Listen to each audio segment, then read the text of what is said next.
Cloberin time!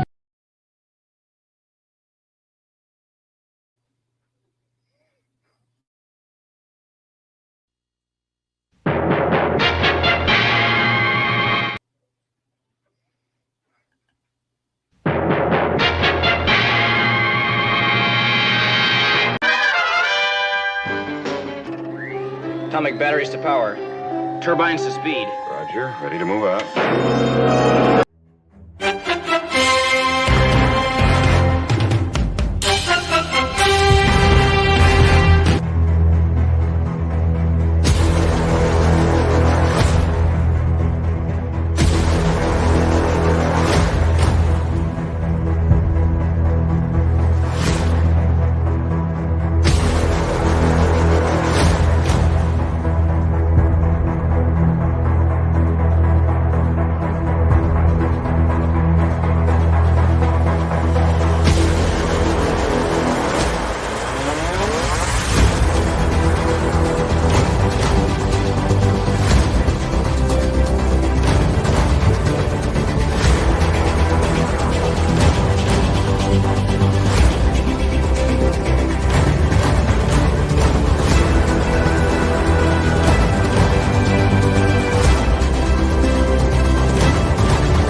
Cloberanimo! Oh, greetings, my friends. I hope you're hearing me okay. I would appreciate it if you would shout at me if you're not. I hope you are. Let me know that you are, so I'll know, because we don't have any professional way of sound checking out around here, as you're well aware.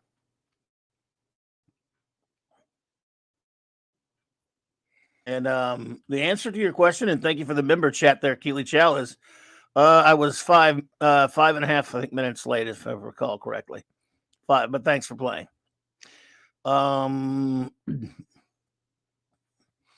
if someone would let me know if I'm being heard or not, that would help. I have to switch over to the chat and check the chat here and see. Thank you, D Bud. Appreciate you, buddy. Thank you so much, man. Big technical issues with the new computer is on the way. Hopefully we'll be here by Wednesday or Thursday. We're hoping. So this one will have to get by in the meantime. I sure hope so. But welcome to Monday Night Mark C. Comics Talk, everybody.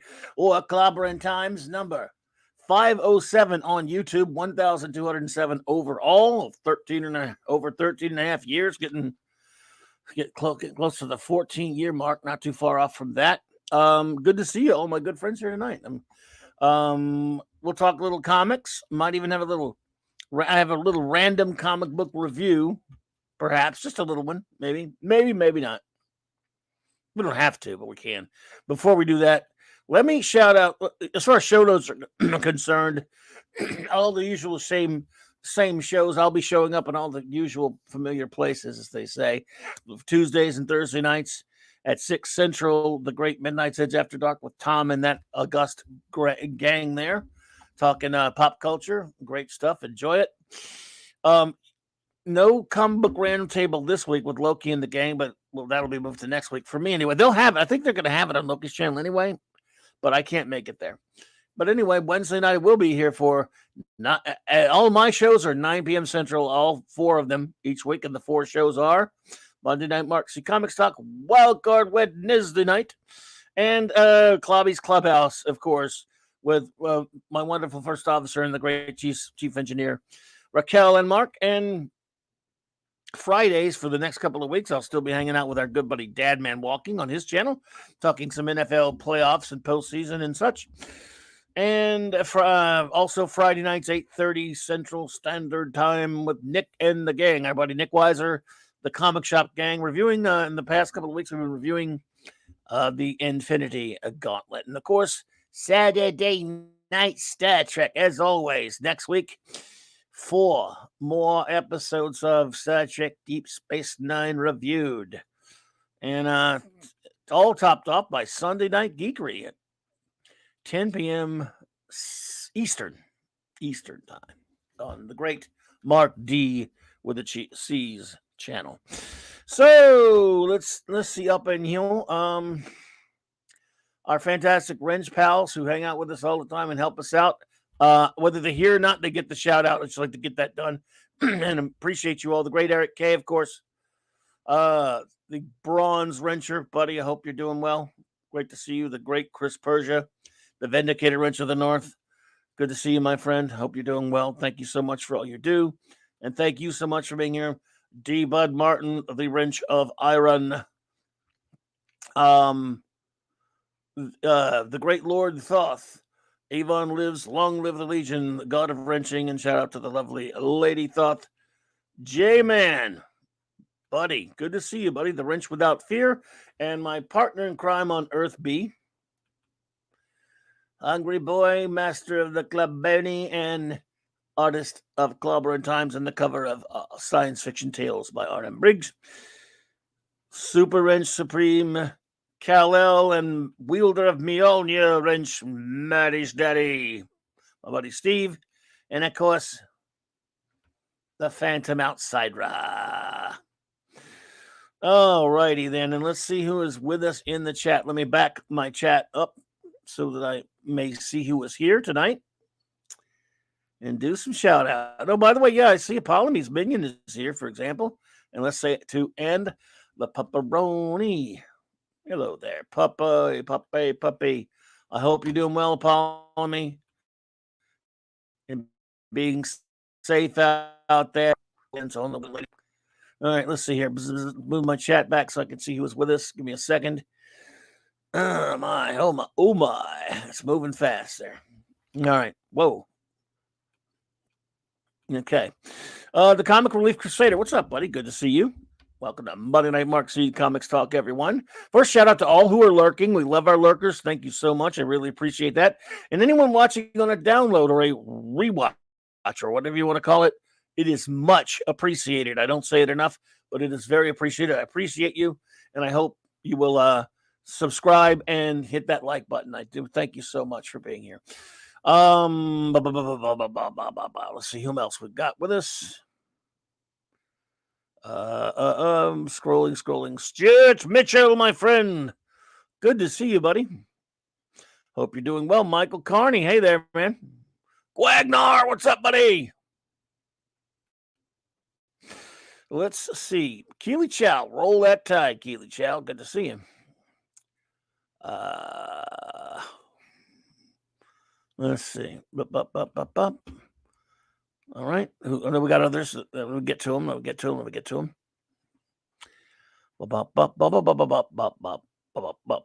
That's scrolling music there.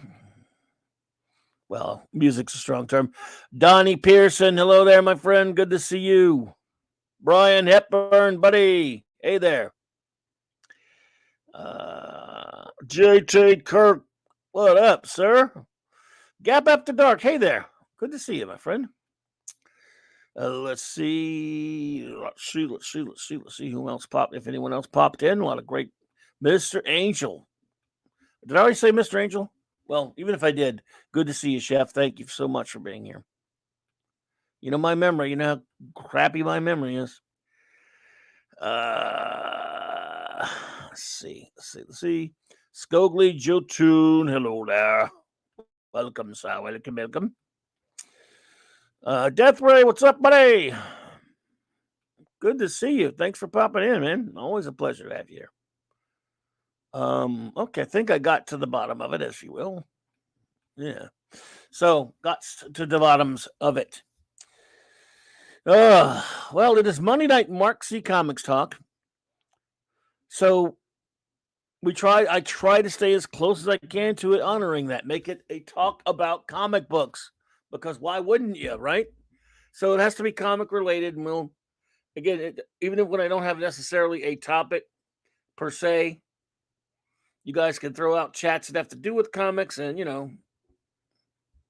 if you have questions you have about comics, or things you'd like to say, or whatever, that's what we're here for when we're doing mostly an open show. Like I said, I'm thinking about throwing a random review of a comic. I have one picked out.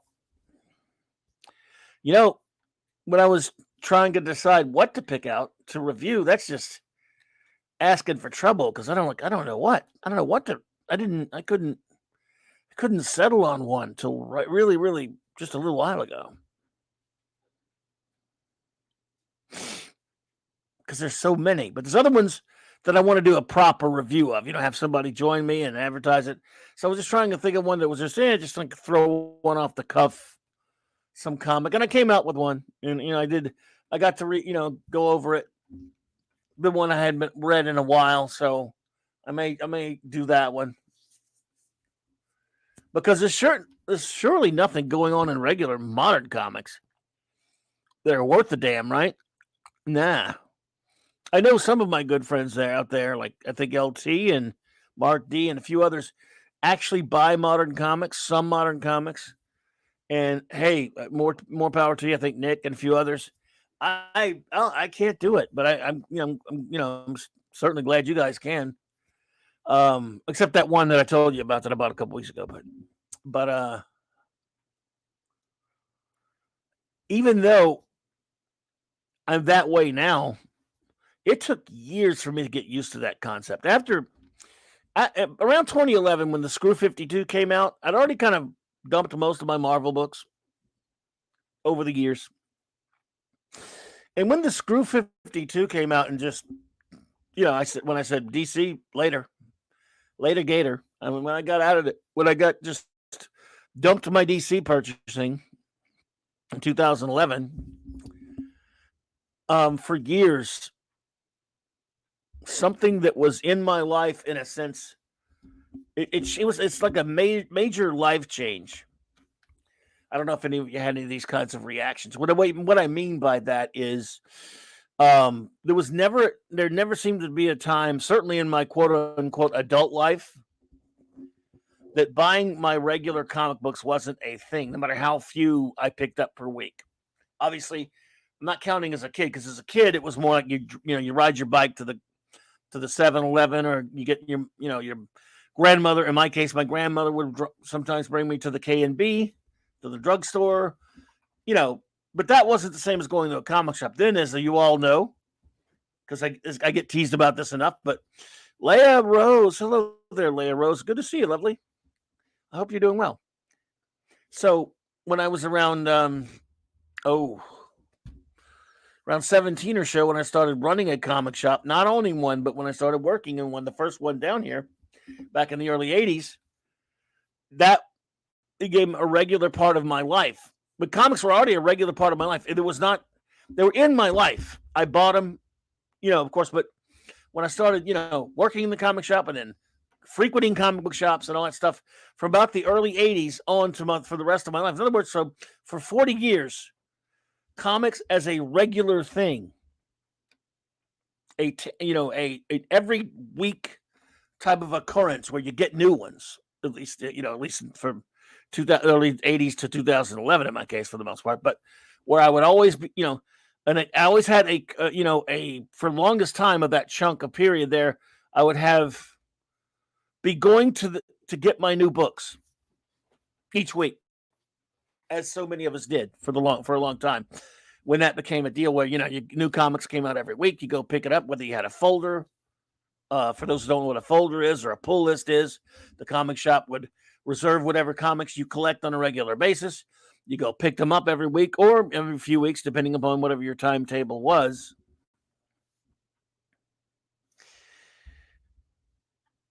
And so around 2011 when the Screw 52 really messed me up, and I want to get you all your thoughts about this kind of thing because it just popped in there. It's just random, Around 2011 when the Screw 52 took a big chunk out of that and started me down this path.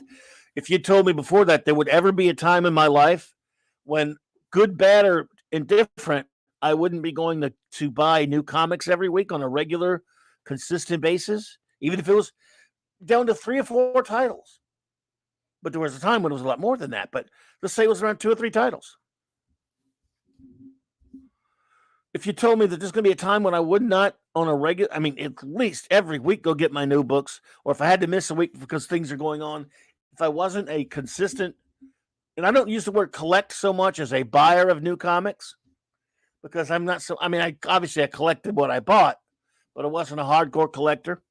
If you told me that, I'd be like, nah, they'll always be part of my life. Comics, and they're a part of my, look, I've always talked about them still after that. I do a show called Monday Night Marcy Comics Talk. I still love comics and still buy them sometimes. So comic books, my love of comics, the art form, will always be a part of my life. But as far as a consistent buying habit for something like, all of my life they were. And it became like a routine starting, at some point became a very routine thing. And then around now, just a little over a decade, it started to change. If you told me there would ever be a time when I would not be frequent the comic shop every other week or what have you, or every week, I just wouldn't have believed it. I thought that was always going to be something that was part of my routine in my life. I don't know if, and I see where D-Bud says, I bought new comics for 30 years and then quit cold turkey. That was in the mid-90s. Yes, again, that's farther back than I quit. And Maddie's daddy says, he's telling Stuart Mitchell, it's occasion, chicken sausage. What's that? Okay. I thought you said Louisiana, so you're talking about something different. I'm sorry. JT Kirk said, that same thing happened to me in the theater the very first time I saw Star Wars The Last Jedi. Yeah. Okay, I thought it was, I misunderstood. I thought there was something to do about the comics thing I was saying there. So, my eyesight, I need to move the monitor. And Phantom Outsider said, yep, I know what that was, Clobby. I collected weekly for 42 years. Yeah. So for certainly all my life. And when I rounded it at 40 because as far as going to on a week, comic shops made it more like a weekly thing. But I went every week to the stores before that too. So yeah. Phantom Outsider quit after one more day. Well, there you go. So I never thought it would be that kind of, it would never stop being a regular part of my life. And now, of course, obviously after 2011, it didn't completely stop. I lingered for years. Brian Hepburn said stopped buying weekly in 93 and 94. Hello, Sean Carter. Good to see you. Brian Hepburn started, that's a good while back there, Brian. But it didn't happen immediately after the Screw 52, and I stopped with DC cold turkey. I stopped with Marvel already a little bit before that, but I was buying some other titles here and there, others companies. But it took a couple of years to get to the point where I just flat stopped showing up at comic shops on a regular. I go, not that I don't go, but as far as like having a folder or any of that stuff, I stopped. Death Ray says, I'm getting trades and omnibuses, editions, and past work. Me too, by the way. I collected from the mid 70s to late 80s. Occasionally, get something by Mignola, etc. Death Ray, yeah, I hear you big time on that. I know what you're saying, and after 2011, when I completely went cold turkey on DC, except for some of their non-Screw 52 items, I I got out of there. Man, I would buy. I bought a bunch of other stuff because I just wanted. I wanted to be. I didn't think I could just quit cold turkey, and for a few years I didn't.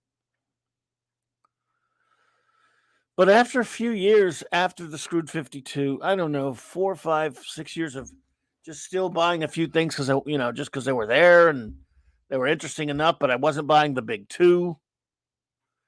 It started to fade, but I never thought that was possible. I remember the only DC book I would buy after the Screw 52 were a couple of them were like I bought the Batman 66 titles, some other stuff here and there, some of the outliers, but and of course I still bought Astro City and I still do. So it's a weird thing. But to this day I still think back and I still think like a quote unquote a buyer or a collector. It's still, I mean, I guess I finally made the adjustment.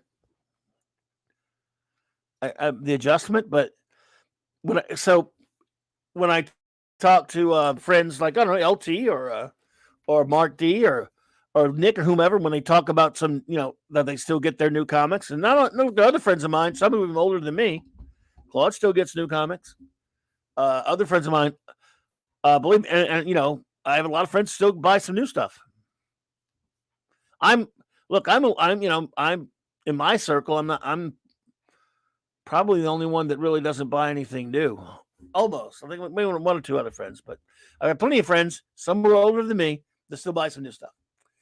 The occasional thing here and there. But it feels kind of weird, now that to be out of that loop when someone will say, "Yeah, I've got the new this, that, or this, that, and the other, this new comic or that new." I mean, like, wow.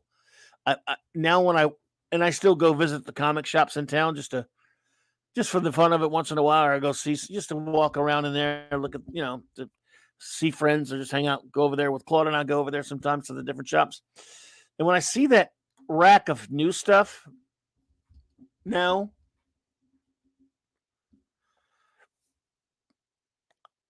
my eyes bleed. I look at it and I see I can't. I mean, look at this thing. That's a comic book. It just, I don't know. It looks ugly, and it's $5. I just can't get excited about it. And I've heard Claude was telling me that Dan Didio and some others are upset that some of those facsimile books are outselling. I think Chuck Dixon said his facsimile book of his first Bane appearance outsells regular comics. Well, no kidding.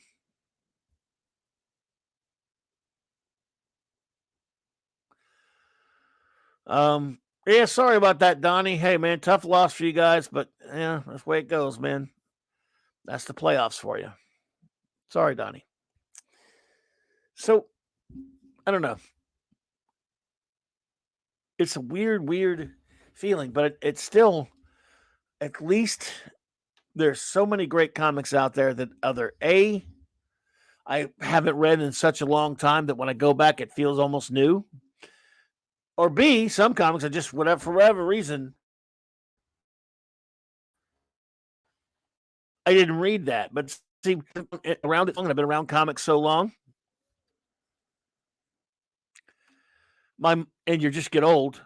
My memory plays tricks on me sometimes. I'll look at a bunch of comics because I remembered at least either bagging and boarding those comics or putting those in people's folders, selling them, looking at them when they came out. I often look at a comic book. I don't know if you do this and go, "Oh yeah, I remember that one. I had that." And then I have to stop and think for a minute.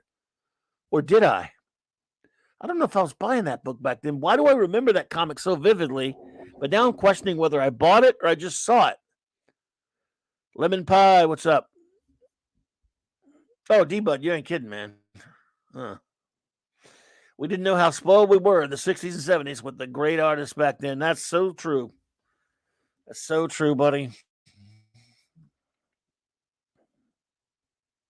So true. But there was a lot of great stuff in the 80s too, though. I mean, I love a lot of the stuff in the 80s. The 90s was kind of bare for me, and yet I still stayed collecting comics and hanging out at comic shops. But as far as new comic books published last year, I bought a total of 1. This year, I've already bought a total of 1. I'm going to buy that 5-issue series by Paul Levitz and Alan Davis, Avengers War Across Time. But last year, I bought 1 whole new comic book, and that was the latest issue of Astro City, which before that had been like 5 years since the previous issue. Now, I bought a couple of those facsimiles, but those don't count. They're reprints. So it's just, I don't know, man. It's sad, but I do miss it, though. I do miss being able to get my new comics. But I do remember back when I was getting fairly big chunks of new comics right around that time when I was still doing it. I still do remember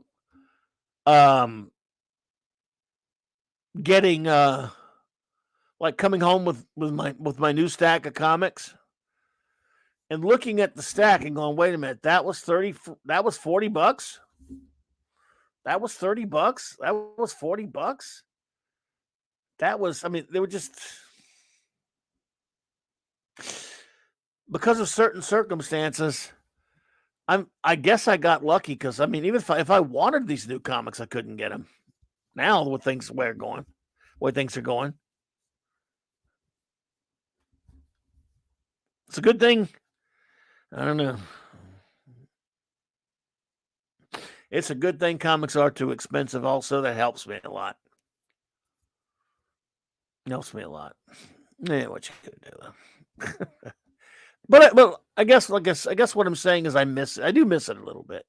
I understand where my good friends are still. I can tease you about you buying the new stuff. Hey, more power to you. I mean, you know. I mean, if you're buying out of habit, I don't know.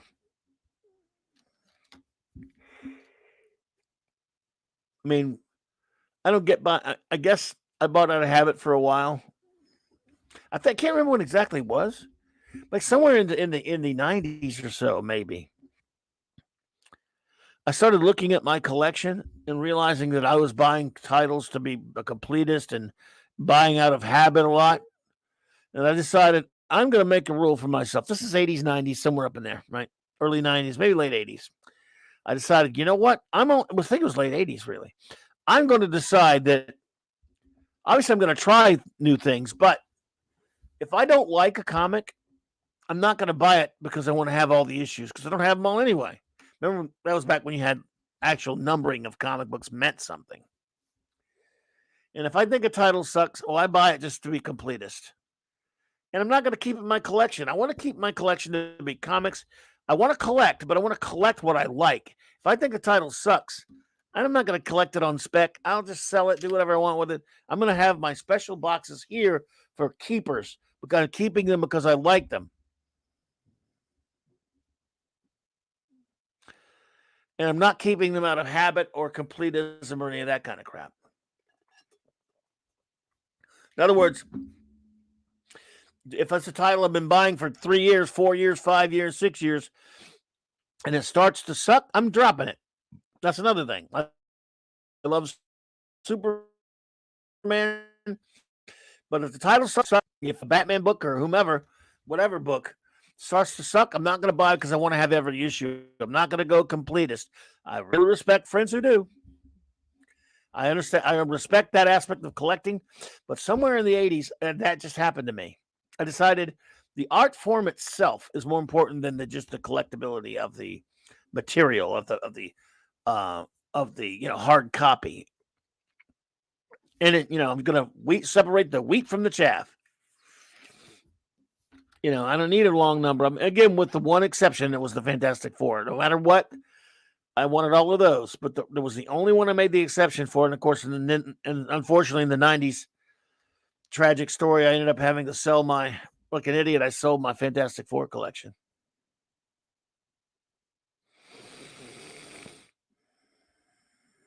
But, oh man, that's the worst.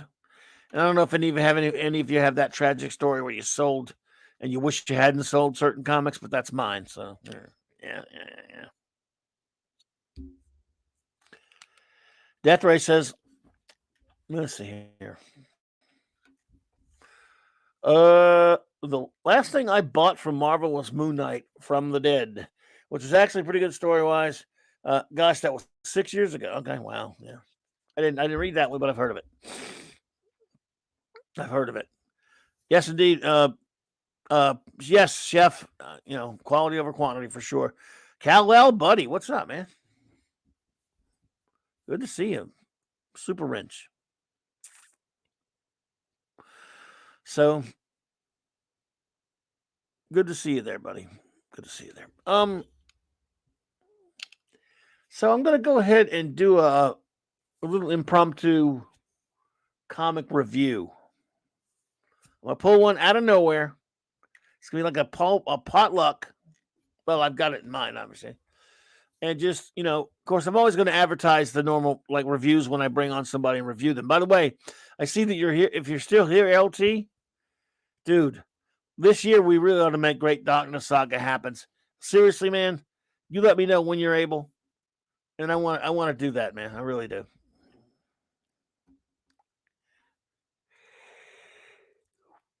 So let's see here. I hope this doesn't mess mine. Yes, we got the new computers on the way, folks. In the meantime, bear with me if it makes bad sounds here.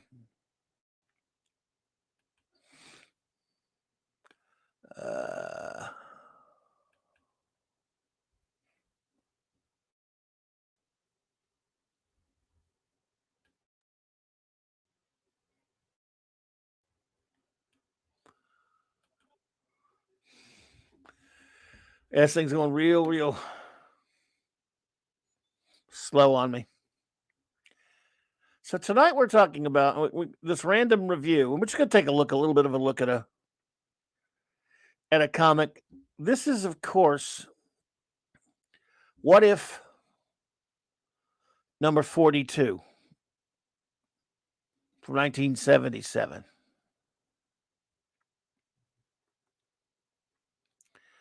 And so I hope you're all still hearing me. I don't know if any of you are familiar with this comic. Yes, Mr. Angel, I hope, like I say, we hope it works out. Maddie's daddy says, I stopped buying comics when you closed. Yeah, Mega City. He's referring to Mega City 1. That was the name of my comic shop. Partly because I lost my community.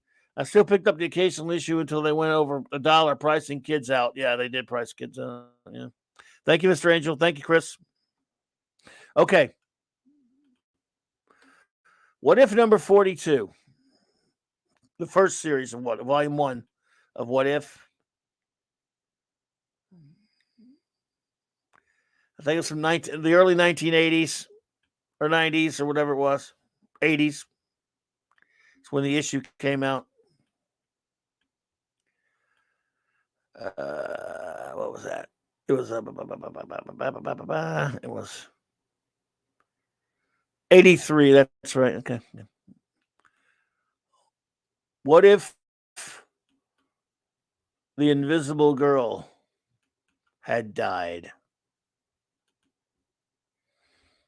I'm sure you're all familiar with that one. Matthew Pounder, what's up, my friend? Thank you, Stuart Mitchell. Appreciate that. Yeah, Mega City Comics was, I was a big Judge Dredd fan, obviously. So, just back then, hey. If I'd ever started to open another one, it would have been Mega City 2. Remember, because there were 2 Mega Cities? Never mind. Yeah. So, what if the Invisible Girl had died? Like a Jackson Geist cover doing his best Kirby. A stunning saga. Stan Lee presents something I had nothing to do with, Pilgrims. A stunning saga of an alternate reality. The Watcher. Hello, my friends, I'm the Watcher. And I now have a recurring gig in this comic, which is good because they don't use me enough. And now they do. So basically, the Watcher, you know the gig if you've read old What If comics. Watcher shows you an alternate world where something happens that didn't happen in the regular continuity of the canon of the lore or whatever. Written by Peter B. Gillis, who wrote a lot of pretty good stuff. He wrote a lot of what ifs. That was his deal. So, story, Ron Friends on the breakdowns, and apologies to Steve, my buddy Steve, but Joe Sennett on the finishes, which you can see it. And yes, so, and edited by Jim Shooter, who I got to talk to a couple of weeks ago. What if Susan Richard died in childbirth? Is how it's worded inside the comic book. Of course.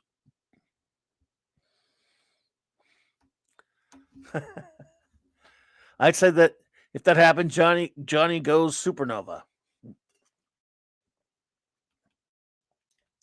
Says Brian Hepburn. Well, one would think so, wouldn't one?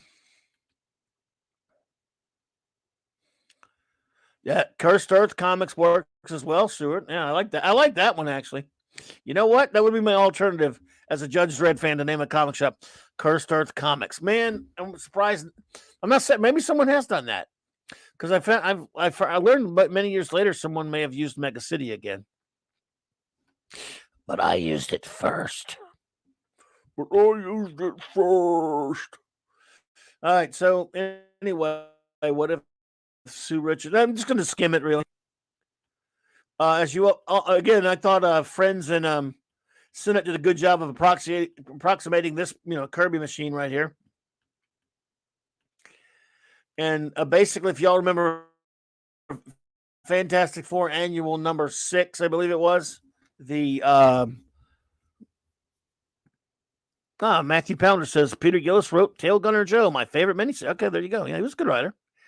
When Sue Richards gave birth to Franklin in Fantastic Four Annual number 6, Reed had discovered that there was a threat to her. Dave, what's up, buddy? Reed had discovered that there was a threat to her health, critically to her and the baby, that she would die without a certain element, a certain thing he needed to, because of her cosmic race powers, that he needed to go fetch out of the Phantom Zone. No, the negative zone. Oh, damn it. Phantom Zone's DC, dumbass. I don't know. I guess because it's got the word zone in it, it just figures that I would use the wrong zone. The Phantom Zone, the negative zone. They're right next to each other. I can't think of how many times that Jor-El zapped somebody and he turned the wrong dial, and instead of putting them in the Phantom Zone, he ended up in the negative zone. Whoop, my bad. Indeed, D. Bud Martin, that's exactly right. I think, Kirby. Friends did a pretty good Kirby. I kind of like this kind of sort of Kirby stuff. Friends is a nice guy, by the way. Ron Friends is a nice fellow. He's friendly. And Sennett really made it look like that. I agree, D. Bud. I love Sennett. Sorry, Steve, I love him. So, yes, Crystal. So, in this comic, the speculations, of course, is it's the same setup where Reed, Ben, and Johnny have to go into the negative zone and fetch this vital component to save Sue before she gives birth, and they're running against the clock. And Reed is determined. Nice Kirby-esque look to the art, of course. Ben, our harnesses will automatically return us to the gateway. When activated, Johnny, your flame will work in space, and you've got your Homer in your belt. Now remember, our primary task is getting the control substance. Nothing else matters. Reed is a very determined chap in this. If one of us gets it, even if the others are trapped, no matter what, he heads home. Understood? Johnny says he actually thinks we desert each other, leave one another here to die. And then Ben says, "Let me put it this way: would you sacrifice me or Reed for Susie's sake?" And then Johnny says, "No comment, Mr. Grimm. Me neither, Junior. Me neither. Let's just drop it, Junior." Basically, because it's just, of course, they love Sue.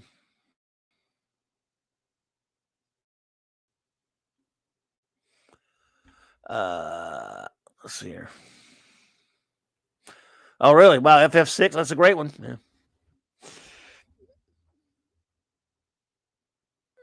All right, Mr. Angel. Good to see you, buddy. Thank you so much for being here, Chef. And have a great night, bub.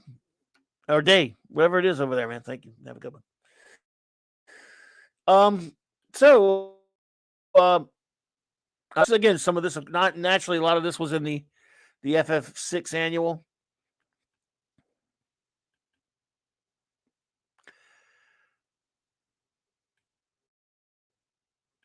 We have basic stuff that we all know from the annual, but there's a nice scene here where Crystal and Sue are talking, and Sue tells the story of, again, this is Peter Gillis adding some of his own stuff and working from other things in Fantastic lore. Remember, this comic, the Fantastic Four, were only 22 years old at this time. So it gives a little peek into Reed and Sue and Ben's history, which is a very interesting part of this comic here, where how, she'd gotten into Columbia University on a scholarship, then immediately fell head over heels in love with my physical science teaching assistant, Reed Richards. May have been a bit preppy in those days, but half of the girls in the dorm were mooning all over him as well. I followed him around like a lost puppy, daring only to ask him questions, dumb ones about science. Anyway. Reed asks her out because Ben forces him to.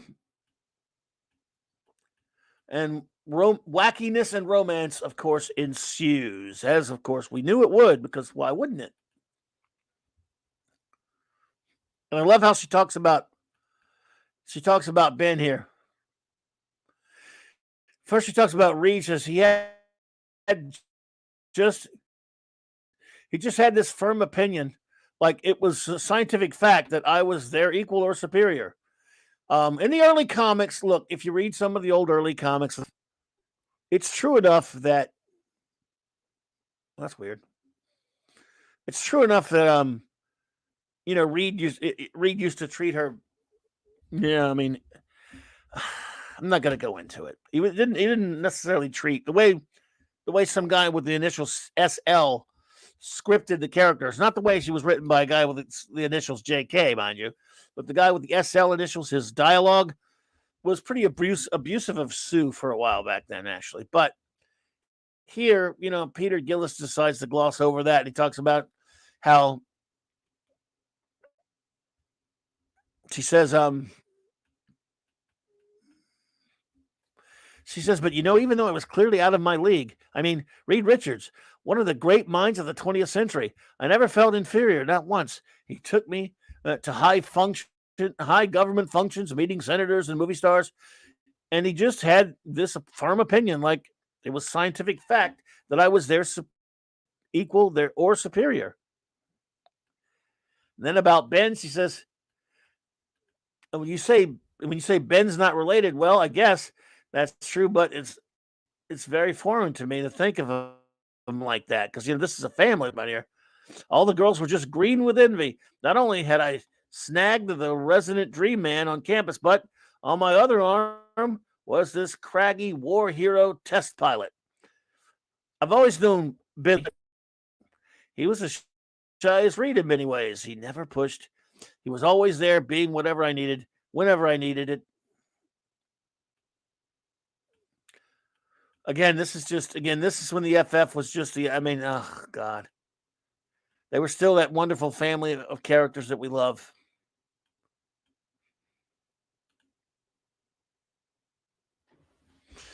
Yeah, I guess he was. Larry, what's up, buddy? Hey, man, good to see you. Good to see you here. So,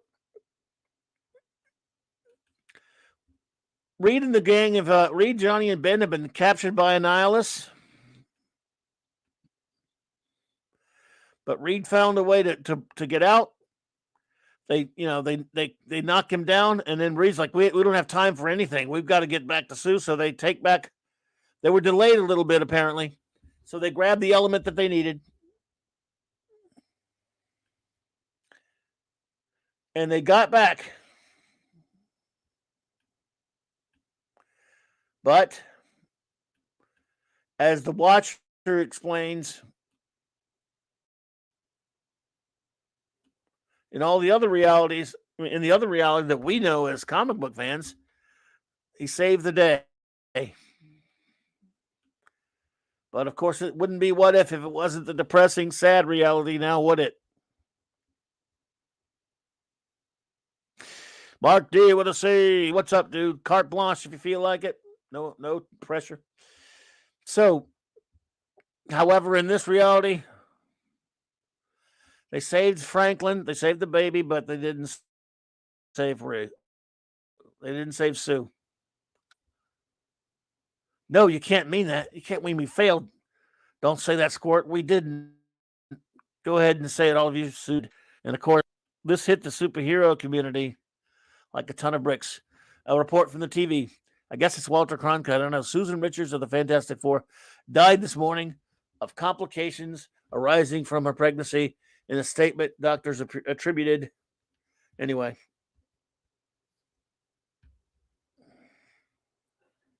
Sure, anytime. MD. Hey, everyone. There you are. I don't know if you heard me or not. No, I heard you. Hey, I was emptying the dishwasher. So thanks for popping in. I'm just doing a little impromptu surprise review of. No, yeah. Okay, gotcha. So really hate you know this comic, I guess. Yeah, I really hate it, but not because it's not well done, just because it's so damn depressing. But yeah, it's a very well. I know. I went for the depressing one tonight. I don't know what's wrong with me. Yeah. Yes, it's sad, but it does show what a great character Sue is, though. Yep. And what an important character Sue is. So, yeah, there's this the Avengers. They're gobsmacked. There's Captain America. Oh my God! They're all pretty messed up over it. Doctor Strange. It saddens me that Mrs. Richards passed from this plane before she could experience motherhood. His reaction was interesting when so fate has inflicted on my greatest enemy a defeat, a loss far more agonizing than any which Von Doom might give him. And Richards must live the remainder of his days with that knowledge. It is a time for even enemies to cease the conflict for now. We're at the ceremony or at the funeral. Yeah. Oh, it's great. And it's sad, Johnny's that's Doom, right? You hear that, you know that's Doom, right? Yeah. This yeah, absolutely. And it's killer. It's like, man, it's just so brutal. It's so sad. Johnny, it's interesting because Submariner's there, and he's actually kind of worried for all of them.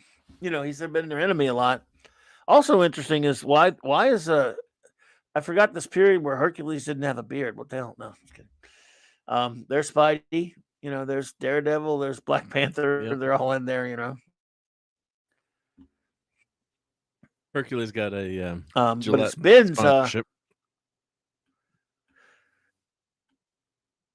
yeah, he did. I think he did, yeah. And here's what Ben said that really got to me. He says, Susie Richards was the strongest member of the Fantastic Four. I mean that. Some of you think that just because I'm like Quartz, I'm strongest, but Sue was stronger than me right down the line. When we first became the FF, you might remember that I wasn't exactly lovable. I felt like a monster, and I was one. And that's because I was weak. It couldn't have been no one but our Sue strong enough to take a self-pitying jerk who called himself the Thing, tie an apron around him, and make him do the dishes.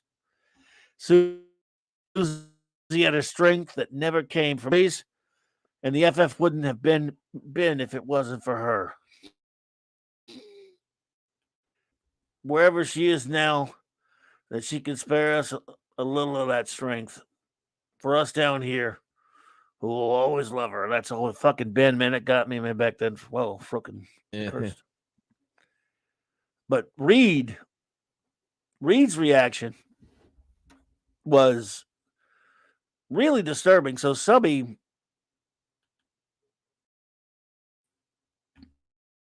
was kind of so my headquarters and decides to hang out with him and stuff. They're like, "What are you doing here?" But he was worried about, he says he's doing this for Sue, looking after him for Sue, which I can see because he did love Sue, in his own way. Well, there's kind of a love triangle there. I mean, I wouldn't call it a triangle, but like a rivalry between Subby and there Sue, was I for a guess. while, yeah.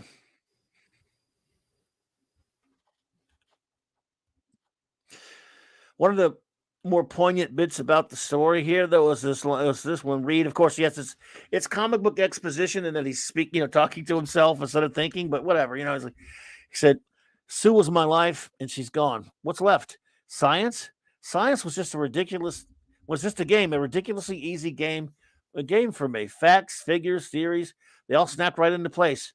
When Sue came along, she filled a void I hadn't even known was there. And now she's gone, and the void is back. I'm an empty being with a ballooned intellect. I might as well be some icy alien creature like the Watcher or Galactus, for all I'm worth, or something like that monster. She was the only thing keeping me from ending up like Von Doom, a tin god with no face, a tin god with no face and no heart. She was my life. She was beauty itself, grace, everything that I never was, everything that I had meaning. And she's dead because of Annihilus and his stupid antics, his brute savagery, and because of time, he killed about. Johnny talked about but what killed her? A little baby? A baby she loved and wanted her. Even Annihilus. All he was doing was trying to save his own life. Heck, we didn't even try to explain. There wasn't time. It's all so stupid. So Johnny even knows that Annihilus didn't do it directly, but Reed doesn't. Because he's blinded by losing Sue.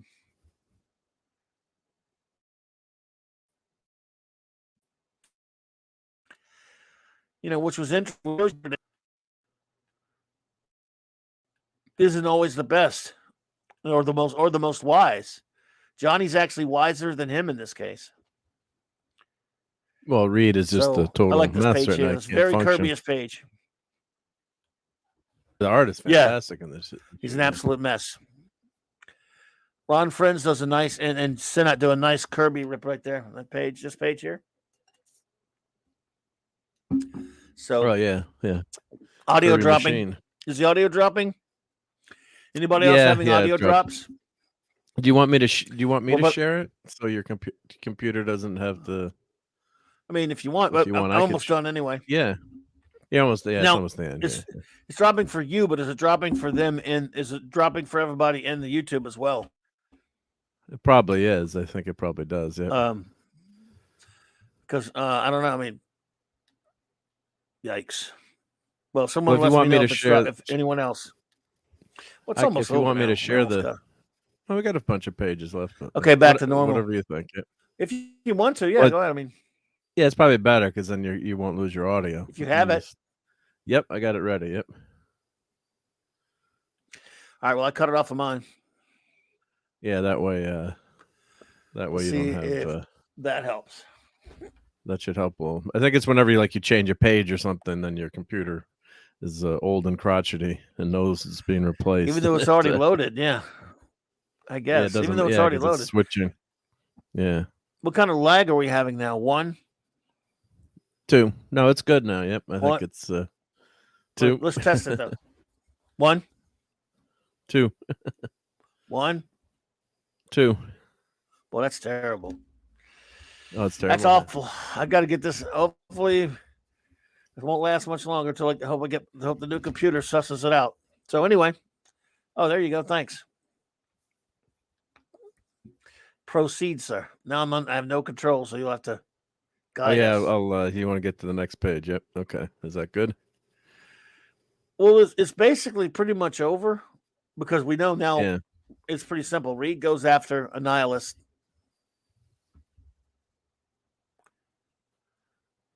And Yeah, they said they can't get back. I guess right. Yeah, with the harnesses. right.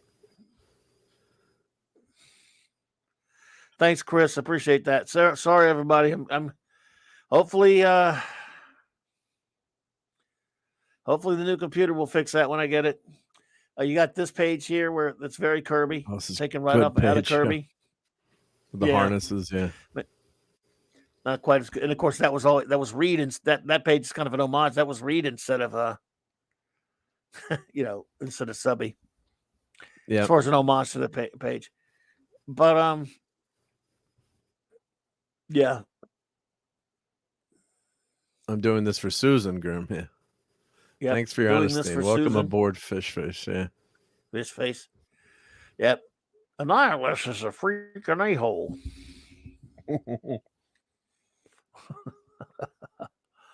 And Yeah, so there's all the the big missiles. Yeah. Yep. He launches missiles at Reed. And it just goes to show you, you do not want to piss Reed Richards off. Yeah. Yeah. Don't make that guy angry. Yep. Kal-El, I don't know what kind it is. My son ordered it. I know nothing about computers. It's going to be a cheapie, but hopefully it'll be better than this. I mean, this one I have here, I've had since 2015. So if the new one, all I need it for is doing the show. That should be, even the cheapest computer should be good enough just for streaming on YouTube, right? If you just me talking to the damn stream guards. I hope. It's all I'm using. No, Yeah, I'll just have use enough it for. memory. Yeah. Yeah, you're not doing video editing. You're not playing Fortnite. You're not, No. Just using it for Oliver web browsing. Melabate. Yes, indeed. Hey, Oliver, good to see you, bud. Let's see. So I'll let you know when I know what kind it is. Well, it's got to be So computer. anyway, I always tell people computer years are like dog years. Multiply them by 7. So, that's how old your computer is. If it's 5 years old times 7, it's really 35. Yeah. Oliver says, I hate what Marvel has done to the Punisher recently. Frank kills Ares and with a god weapon. He trashes his guns and skull logo. Plus, he dons Ares' armor as Frank has godlike powers. Oh Lord, that's terrible. Yeah, they're upset over the use of the Punisher logo by police and soldiers and other factions that we won't name. Whined about it. Yeah. So now he's got now he's got godlike powers. He can just wipe everyone out without a gun, because that's so much more, so much nicer, right? Yeah. Didn't they already do that when they made him the Herald of Galactus? I guess, yeah, but that was a while ago, wasn't it? Yeah, but it's like the same old crap. Yeah. They don't know what to do with Punisher. I don't know. It's just, no, they don't. He's not a superhero, so it's yeah. No, he isn't. Conway's an idiot, though. He's always been an idiot, and I've always thought, Matthew. I've always thought Conway's a bit of a hack, to be honest. Yeah, that's our buddy DP says. To be honest, I always thought he was a bit of a hack. So this comic here again, they're trying to find Reed, and Reed is engaged in mortal combat with Annihilus. Yep. No, nice panels here. Dynamic, yeah. Yeah. I cannot die. Yeah. Stay back. Yeah.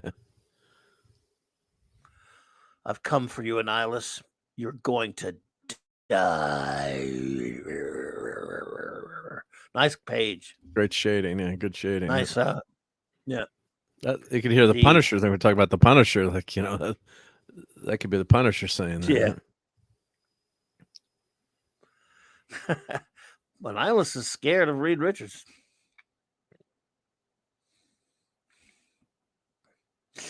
Richards is a dangerous, dangerous dude. We're too late, Subby says, yeah. Chris says, when Punisher was Herald of Galactus, is that when he had Ghost Rider's powers? Is it? I can't remember now, but yeah, it was just such a crazy. I wasn't reading Thor the comic became at a the Herald time. of Galactus too. So who?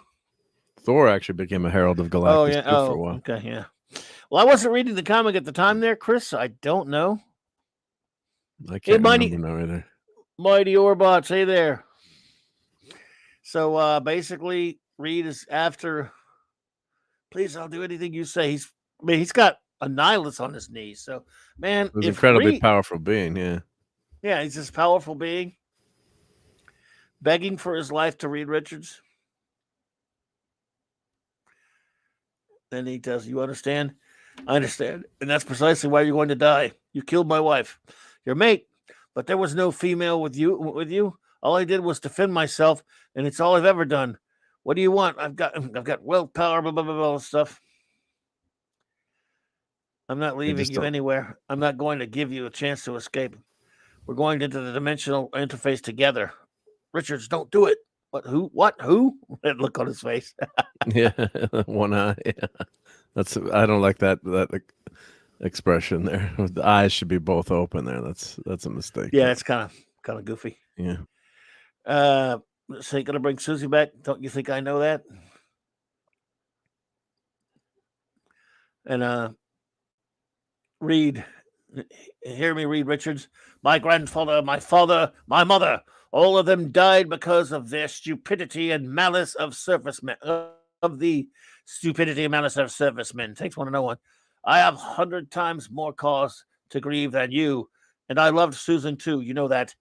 But I learned, Reed Richards, that life continues to unfold despite death, and I learned that love never means with death, even with death. Come back. Reed is just man. If you ever needed to see how much you love great Sue, lines. No, that's pretty heartfelt. And who author Yes. who wrote that's DeFalco's on the art on this one, or is it Peter Friends, Gillis, right? Peter B. Gillis. Yeah, I mean, No, it's Friends. Peter sounds B. like he's Gillis talking wrote it.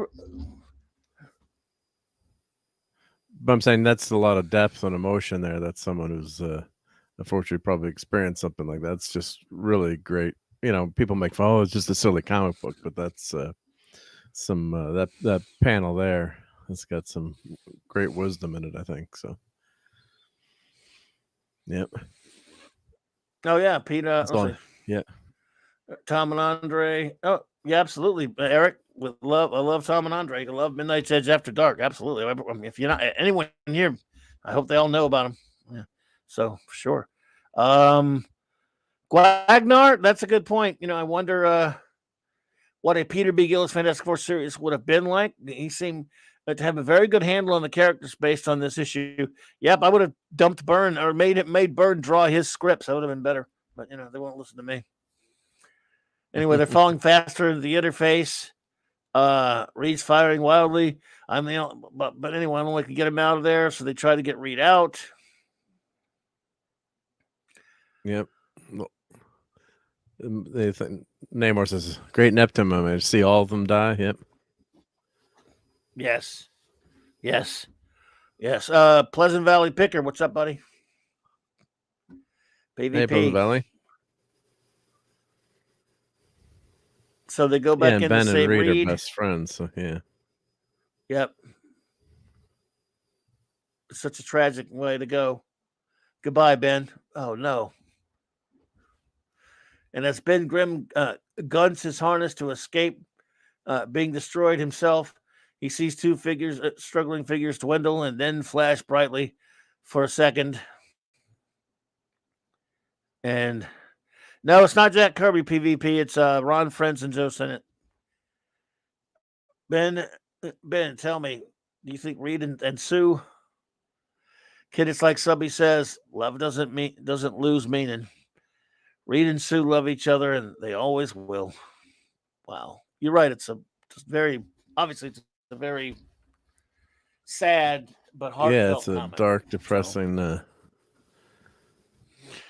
Very well done. Well, What If did that? Well done. Yeah, that's what If was like, Yeah. So I go back to the cover here. That's yeah, that's a Butcher Jackson Geis cover, I believe, if I remember right. He was a good artist, guys. Yeah. Although that's a creepy look on the cover, though. Oh god. The other take over Micronauts. He did some work on Micronauts. Yep. Yeah. Yep. Yeah, he was pretty good. Remember. No, he's a good artist. Yeah. See, if they'd have got Fish. Good.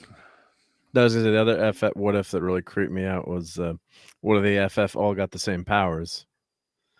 That was very tragic too. Yeah, might do that one day. That was interesting. Yeah, that I have not read in a long time, and this I haven't read in a long time either. I just threw it out there because I was trying to come up with a random, comic to review. Yep, a good random one. But just said something to do tonight before we, because I talked a little while about some other stuff. It's a short one, of course, but.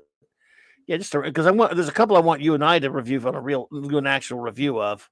Yeah. I have a couple ideas. A quick hit. Yeah. A real deal review with your game anyway. Oh, sure, yeah. But What If Volume 1 has got some classic stories in it. Sure. And it's kind of like the Twilight Zone too, because then you can have a character die, but you can normally never do in the comics, or then well, I shouldn't say that. They come back then eventually. Who's still dead? Captain Marvel and Uncle Ben. I think that's it. Are those really the only two characters that have stayed dead over? Yeah. I guess. Well, did they bring Marvel back at some point? Yeah, he's back now. Yeah. Or is the son Genus? Oh Marvel, my god. No, but I mean Marvel himself, though. I don't think he ever came back.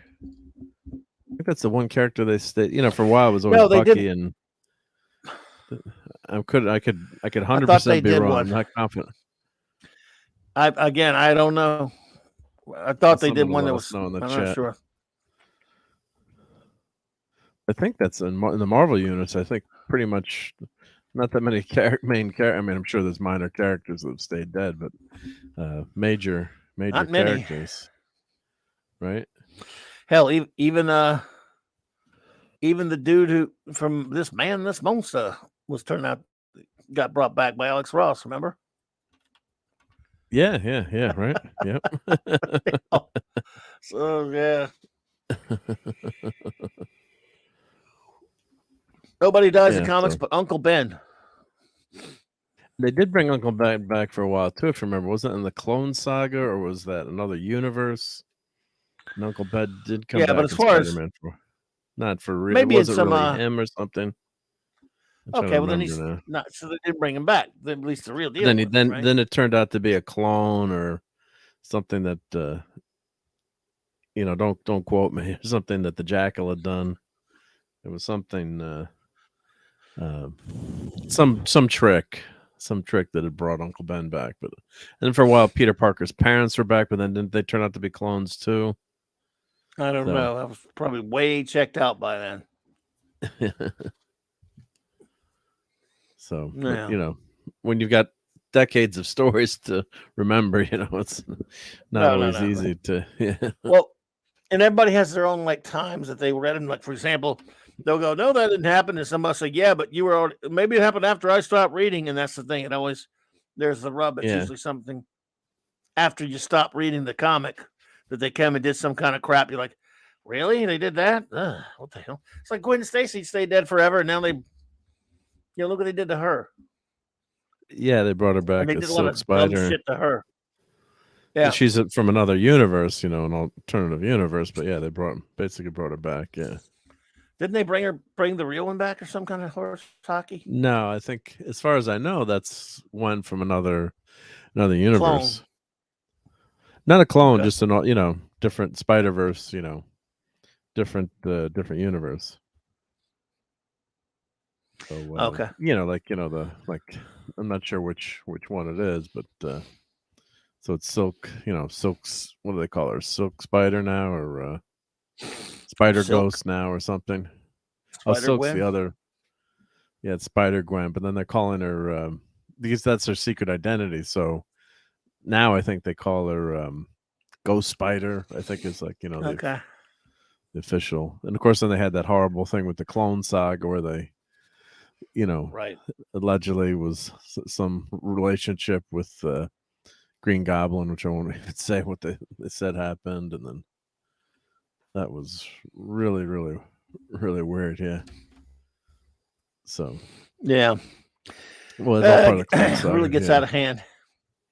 Yeah, it Yeah. really gets out of hand, dude. What can you do? But yeah, I just they have to trample on everything. I remember for years and years and years when yes, they had all these characters being brought back to life, but you go, well, the only ones that stayed dead were Bucky and Uncle Ben. And then eventually, boom, Winter Soldier comes along. Yep. So Bucky stayed dead until the 21st century. Yep. And it's, or at least Bucky Barnes, because Rick Jones sort of became a Bucky type for a while, but yeah, but not too many people do stay dead. They're comics, That's after for all. sure. They broke death. Comics broke death, pretty much. Yep. Oh, she's Spider Gwen, or Spider. It was Earth 65. Yeah, she's the one bitten by the radioactive spider and becomes the Spider Woman. So that's then they bring her into the main universe. No one stays in their own universe. Yeah. So nobody. Oh, it's all like in her universe, bloody confusing. Murdoch is the kingpin in her universe. Yeah. That's who? Twist Matt things Murdock? around. Yeah. Oh God. See, I used to like alternate universe stuff, but yeah, you shouldn't do that kind of stuff to a character. Like, what's all for shock value, and but she's a popular character. Yeah. Yeah. Right. So. At least there's still plenty of good old comics to read out there, everybody. Wait, Wizard. Phantom, dude. Wait, Wizard. Oh my God. Yeah, he's probably still dead. Hey, Fortress Lad is still a major character. Fortress Lad is still dormant, I guess. Yep. Oh boy. Well, I did get some new comics today. Speak of the devil, I heard you making. Oh yeah, just people. I was making fun, but go ahead. Okay, you want to show those? All right, everybody, let's make fun of people who buy new comics. This is a new segment on Monday Night Marcy Comics Talk. Make fun of the new people buying the new crap. Boom, boom, boom. Go ahead. or let them make fun of themselves. Yeah, let me get my camera on here. Let me switch. Yeah, you got to have a good sense of humor. I'm not buying as many as I used to, so obviously, so buying out of habit. Buying out of habit. Yep. Completists. I heard you talking about completists. Yep. Yeah, completism. Look, hey, I mean, I was one. Well, a long time ago. Yep. For example, Fandom Outsider. I'll out him right now. I'll outsider him right now. He still can't stop buying Omaha the Cat Dancer. It's just his favorite thing. He keeps buying it. What can I tell you? And he probably knows what that is. I hope you don't, Phantom Outsider. But anyway, see if he knows. I have no idea what you're talking about. Yeah, you don't want to. But if he does, so you got this is your new order for the past couple of weeks or what? Yeah. Well, I think they send them twice a month, but it depends on how how many you have. There's only four today. Let me see if I get this. There's always so much of a glare on the darn covers here, right? Which doesn't help because the covers are crappy anyway. So, right? He said the sound went out. Fandom, it was I said that you're a regular, that you still collect every issue of Omaha the Cat Dancer. And if you know what that is, you're weird and obscure. You've been around comic shops too long. So you may not have heard that one either. Dad Man Walking. Hi, Dad Man. Yo. What's up, buddy? There we go. That's better. Although the covers might not be better, but.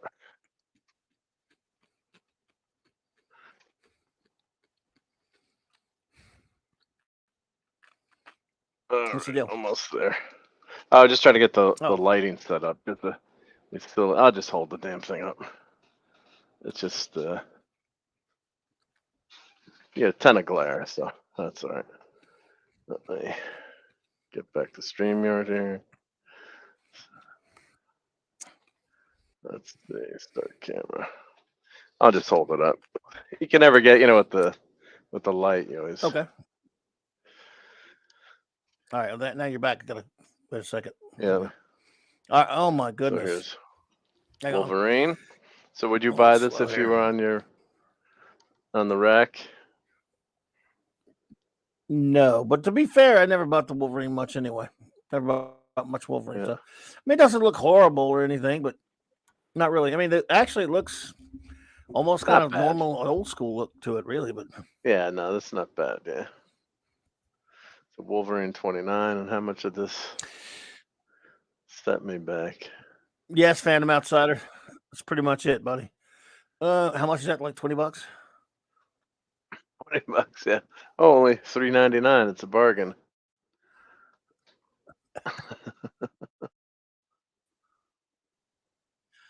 Bonus digital edition. Details inside.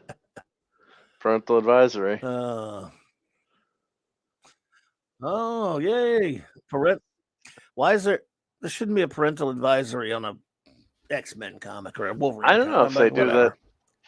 I don't know if they do that all the time now, or if they. I don't usually pay attention to it, but yeah. So we got that. This looks like Ramita art to me. Wolverine and the X-Men. Yeah, Ramita Jr. Dark Web.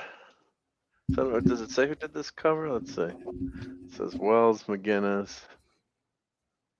Is that a Ramita Jr. cover? Well, Ramita Jr. did that cover. Yes. Look, he signed it. Yep. Well, it looks like Ramita just from the lines and the. I'm not a big fan of his. I don't. Yeah. I've seen him do worse, though. Bad. It just. I've seen him do worse, though. Yeah. It just, it's okay. It's just not my style. Not, And we got some Darth Vader. Vader's been pretty good. How much was this sucker? Yeah. That's a $4 one too. Yeah. But imagine a kid who's saving up his money, right? To buy comics, And this cover, I mean, I know it doesn't come through on the interwebs as much, but it's a pretty cool cover, I have to say, with the dark. You got to see it with the shadows, and Vader's kind of tough to see there in the background, but it's not a bad cover. A little tough to see who he's fighting against, but it's okay. No, this is the big one. Next.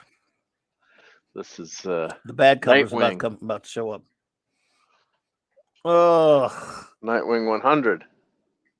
Oh. Hey, Red 100. Hey, Red. Ugly. You don't think that looks like something George Perez did? What's up, Rod?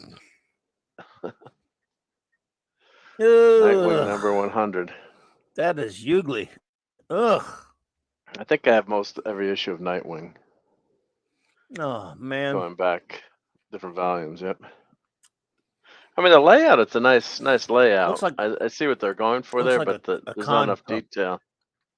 There's not enough detail in the faces, so It's a decent layout, but I just don't like the whole. It's too muted. It's too muddled. It's too muddled on the. I just don't like the It's art almost like personally. it's almost like Yeah, single line animation, if that makes sense. Or I mean, it's because this is it's a classic layout. You get all the characters there. It's Nightwing's 100th issue. it's like a color. Looks like a coloring book.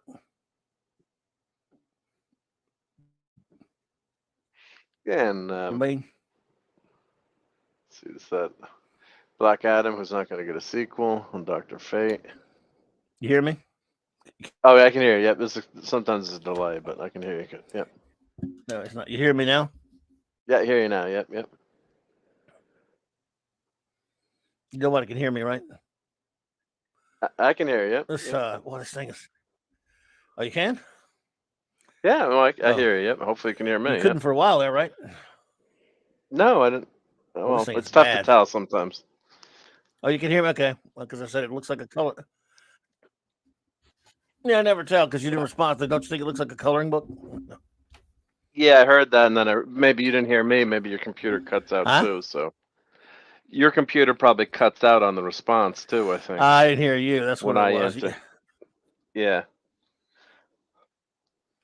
Let's do it the back. Thanks, Rod. Appreciate that, man. That's kind of cool. Oh, it's not great art, but it's not. It's all right. Let's see if it's a wraparound or is it a like not a wraparound, but let's see what they only show a couple pages in the interior. Oh, there's some splash. Thanks, Chris.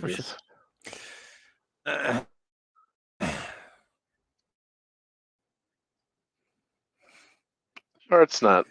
Disco Nightwing. Art's not bad. It's all Disco right. Nightwing of it. It's better than. It's better than some of the other stuff we're getting.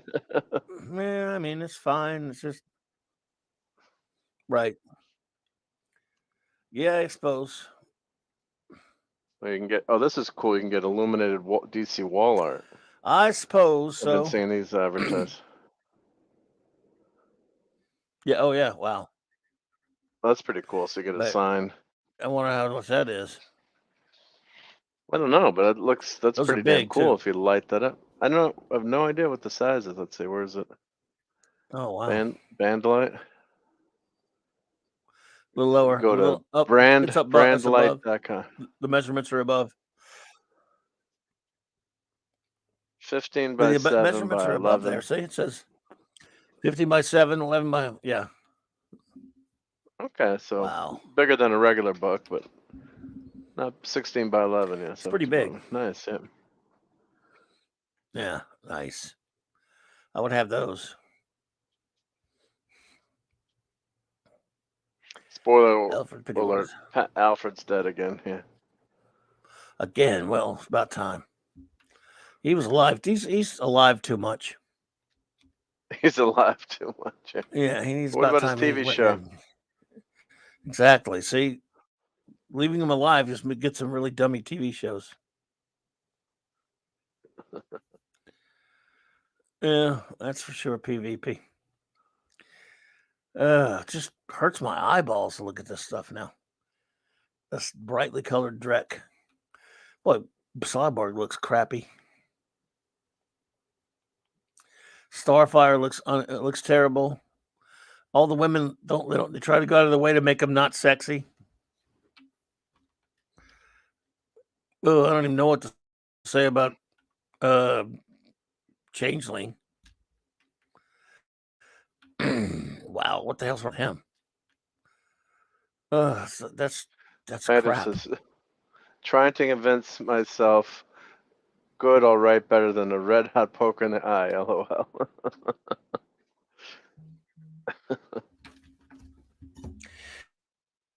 Snail Messiah.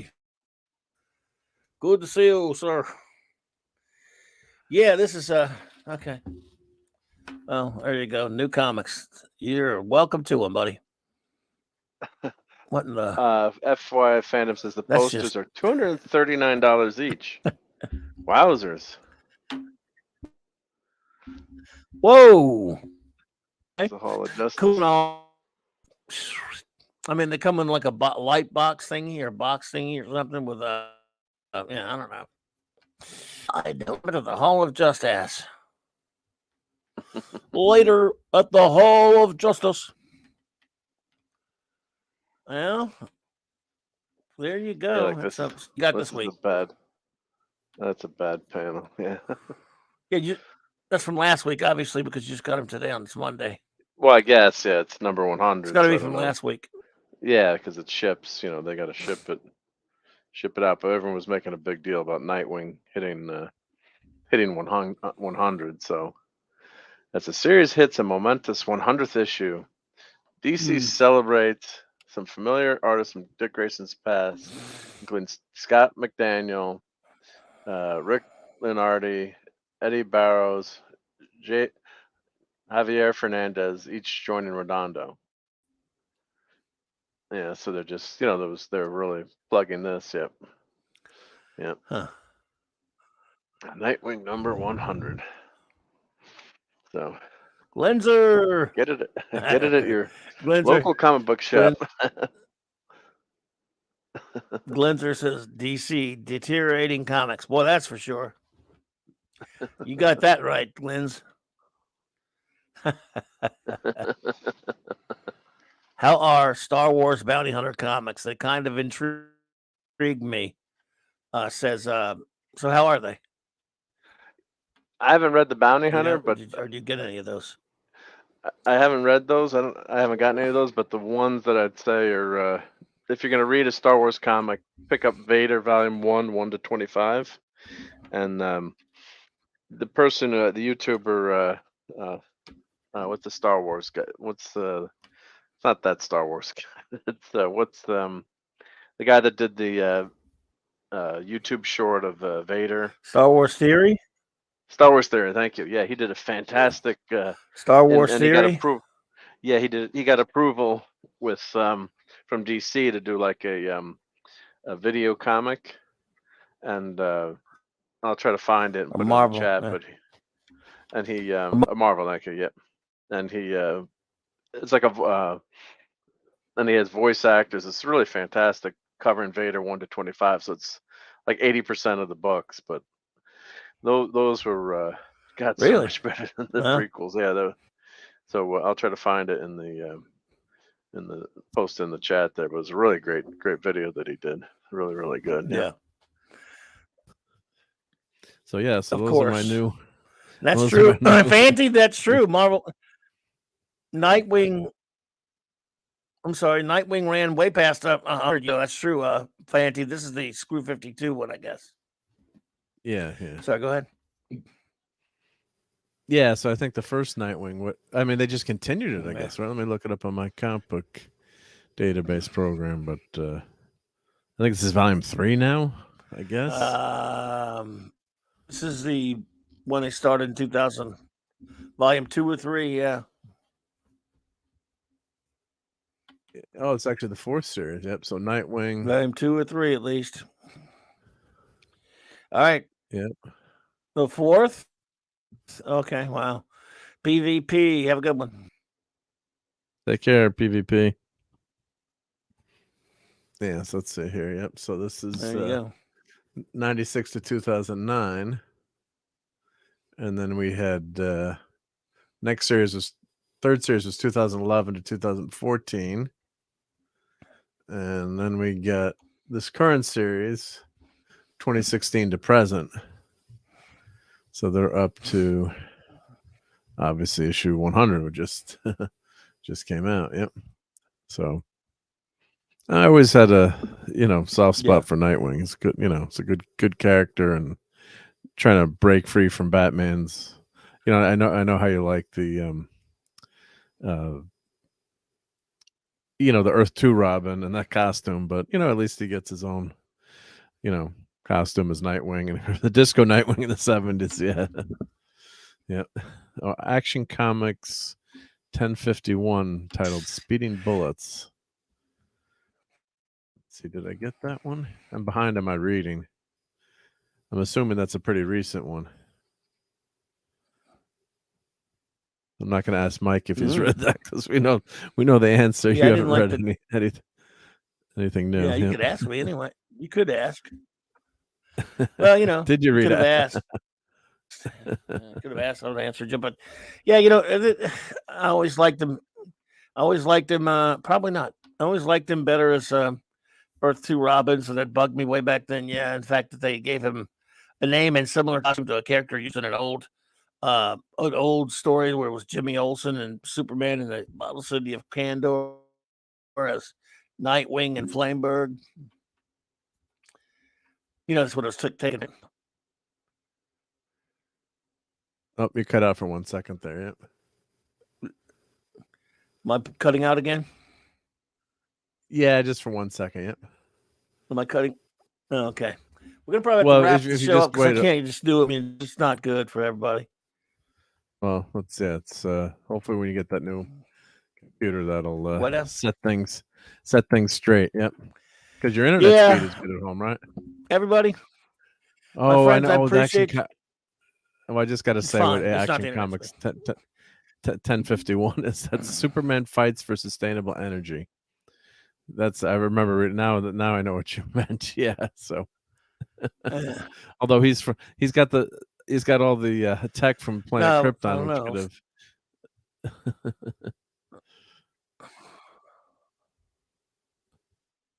Not sure what that mean. I wasn't talking about that, though, was I? No, Kal-El was asking. Yep, can you hear me? Yep.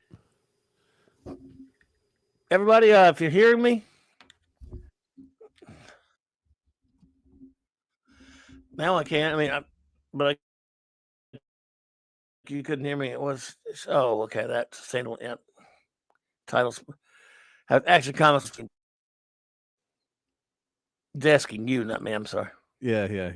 So I was just answering him before we end the show, but yeah, that's I'm remembering. Yeah, I can barely hear you. I can't. Yeah, I can't hear you. Well, we better shut down then. Yeah, this is getting worse. Yeah, I mean, because I can't hear you half the time either. All right, friends. Look, it's stuttering, right?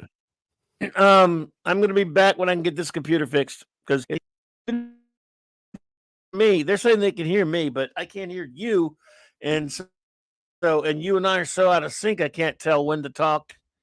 And a lot of times you talk and I can't hear you.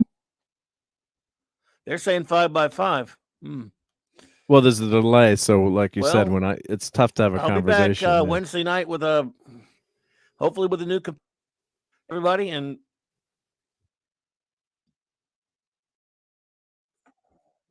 yeah, it's impossible. But I mean, we were here long enough. I guess it was a short show, and I didn't mean for. But I mean, I'm glad you're here, but I have no way of knowing. Like you and I can't hear each other. It's just annoying. So what's the delay? I want to thank you all for being here with us tonight, though. I'm going. Yeah. This delay's horrible.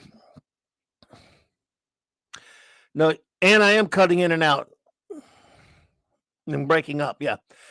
So everyone, thank you so much. I'm just going to sign off and say just apologize. I'm so sorry, everybody, for this. It's really embarrassing.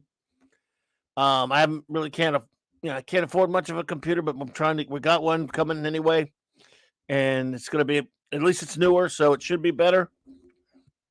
We'll see what happens, but until that will, at least tomorrow's not a show night anyway, so I don't even know if I'll even be on Midnight's Edge tomorrow night, because with the thing doing this, I can't even go on there probably.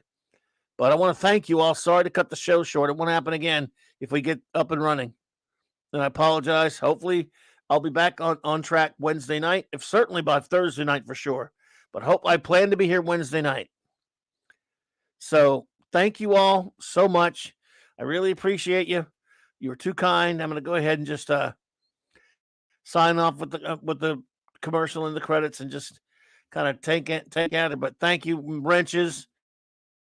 Thank you, my good friends. It was great seeing you tonight. I'm so sorry. It's just, I got to fix this or I can't stream. It just doesn't work. So Have a great night, buddies. Definitely see it in the week. If I just got to get these technical issues fixed. So I knew this day was coming, I guess, eventually. So take care, my friends.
I just love clobbering time.